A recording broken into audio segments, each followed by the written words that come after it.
చదువే పారమంటున్నారు. పైగా ఇలా దాన్ని ముద్దు చేసి పాడు చేస్తున్నారు. అదేంటమ్మా అలా అంటావు? ఆడపిల్ల తండ్రికి భారం ఎలా అవుతుంది? అది తండ్రి బాధ్యత.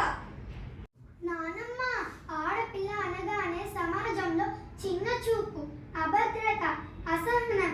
ఆడపిల్ల పుట్టిన తర్వాత అనేక ఆంక్షలు విధించేది ఒకప్పటి సమాజం. అసమానతలను నిర్మూలించి ఆడపిల్లలపై ప్రత్యేక దృష్టి సారించే దిశగా నేటి సమాజం ముందడుగు వేస్తోంది. నాకు భవిత అనే పేరు పెట్టారు. భవిత అంటే భవిష్యత్తు.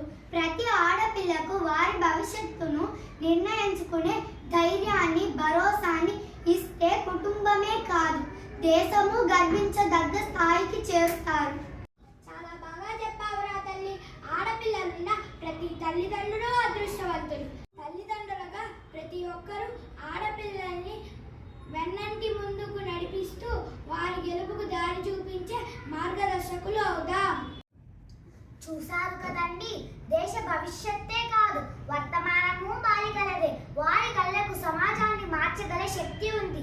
ఆ కళలను సాకారం చేసుకునే అవకాశం ఇవ్వండి.